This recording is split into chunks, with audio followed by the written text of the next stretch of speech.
Eu não sei se vocês ouviram minha última fala, então. E assim o fio da meada parece interminável. E deu, essa foi minha última fala. Tá. E assim o fio da meada parece interminável, porque forma uma complexa rede de relação que permeia o cotidiano. Tá. Não, eu li errado. O fio da meada parece interminável, porque forma uma complexa rede de relações que permeia o cotidiano. Ainda que cada sujeito tenha sua individualidade, esta se constrói no contexto das relações sociais com os recentes grupos e instituições dos quais ele participa, tendo por isso experiências semelhantes ou diferentes das de outras pessoas. Gente, eu quero avisar que pode ser que alguém entre aqui na porta bem brusco falando umas coisas. É meu irmão. Eu vi a porta, deve ser ele vai entrar bem brusco aqui, daqui a pouco reclama se estou estudando. Vamos lá, vamos ler essa parte de novo. Então eu interrompi, você vai avisar isso. Ainda que cada sujeito tenha a sua individualidade, esse se constrói no contexto das relações sociais com os diferentes grupos e instituições dos quais ele participa. Então, diferentes grupos e instituições que ele participa seria meio que escola, igrejas, família, outros grupinhos de amigos. Isso aí é tudo. Vai criar um baita no grupo, tendo por isso experiências semelhantes ou diferentes das de outras pessoas. Claro que sempre vai ter pessoas diferentes que não, de repente não estão nem perto do seu grupo e nunca vão chegar nele, ou vão chegar no futuro. O que nós é comum. O que nós é comum. É meio estranha essa frase, mas vai gravando. Né? O que nós é comum. Eu acho que eu tô quase que entendendo essa frase. O que nós é comum. Tipo, o que é comum entre nós, eu acho que é isso. Ao nascer, chega-se ao mundo que já está pronto. Então, se nasce e já está no mundo pronto. E essa relação com esse novo, entre aspas, é de total estranheza. A criança vai sentir frio e calor, conforto e desconforto. Vai sorrir, vai chorar, enfim, vai se relacionar e conviver com o mundo externo. Para viver nesse mundo, ela vai aprender a conhecer o seu corpo, seja observando e tocando partes dele. Não pense besteira. Seja se olhando no espelho, ainda não pense besteira. Nesse momento, ainda não se reconhece como pessoa. Pense besteira. Pois não domina os códigos sociais. É o nenê, entre aspas, um ser genérico. Então, com o tempo, a criança percebe que existem outras coisas ao seu redor. O berço, quando o tem. Se não tem, o chão, quando tem, cadeirinha, é óbvio que ele vai ter, né? O que pode ser de terra batida, de cimento, de tábuas ou de mármore com tapetes. E os objetos que compõem o ambiente em que vive. Percebe que existem também pessoas. Pai, mãe, irmãos, tios, avós, deve ter outros também, mas não importa. Com as quais vai ter que se relacionar. Vê que há outras com nomes como José, Maurício, Solange, Marina, que são chamadas de amigos ou colegas. Passa então a diferenciar as pessoas da família das demais. À medida que cresce, vai descobrindo que há coisas que pode fazer e coisas que pode não fazer. Posteriormente, saberá que isso é determinado pelas normas e costumes da sociedade a qual pertence. Então, vamos ver aqui de novo.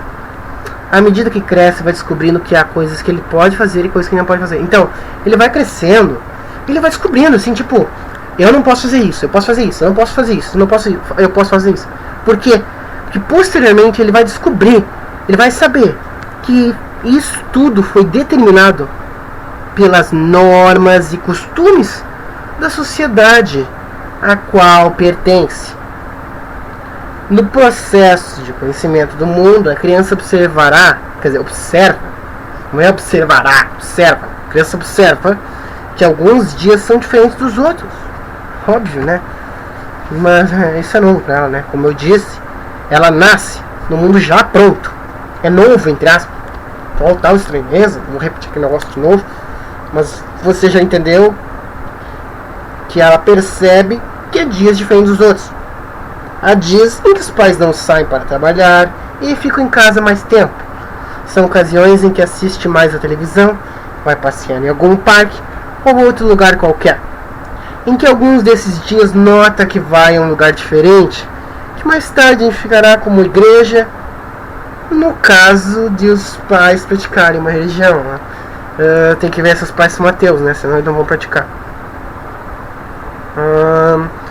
Nos outros dias da semana vai à escola. Outros, quer dizer, vamos repetir de novo que eu já falei errado, não quero que vocês se percam. Nos outros dias da semana vai à escola, onde encontra crianças da mesma idade, tô falando da mesma idade, e também outros adultos. Então, não é só da mesma idade, desculpe ter repetido 3 vezes a mesma idade. Eu tenho outros adultos, tá? Eu acho que inclui o professor, né? Entre qualquer coisa, vamos continuar. Criança vai entendendo que além da casa e do bairro onde reside, existem outros lugares, uns parecidos com o local em que vive, outros bem diferentes, alguns próximos, outros distantes, alguns grandes, outros pequenos, alguns suntuosos e outros humildes ou miseráveis. E eu não tô falando miserável desse jeito que você tá pensando, eles não são tipo miserável de pobre, triste, muito pior de onde você normalmente vive. Óbvio que existe muito isso aqui no Brasil, né? Todo mundo sabe.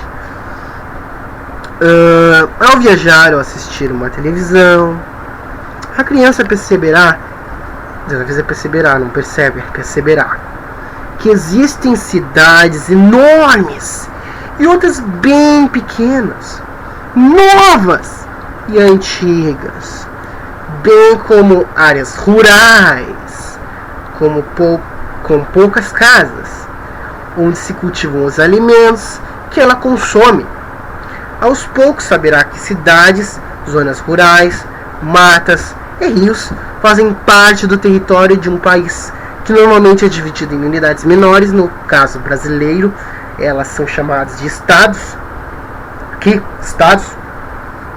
Nessa viagem, entre aspas, do crescimento, a criança aprenderá que há outros continentes, os oceanos e os mares, e que tudo isso com a atmosfera constitui o planeta Terra, que por sua vez está vinculado a um sistema maior, e o sistema solar, o qual se entrega numa galáxia.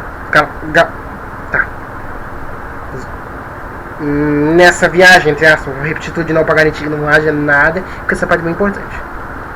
Nessa galáxia, nessa viagem, entre aspas, do crescimento, a criança aprenderá que há os continentes, os oceanos e os mares, e que tudo isso com a atmosfera constitui o planeta Terra, e que por sua vez está vinculado a um sistema maior, o sistema solar, o qual se integra numa galáxia.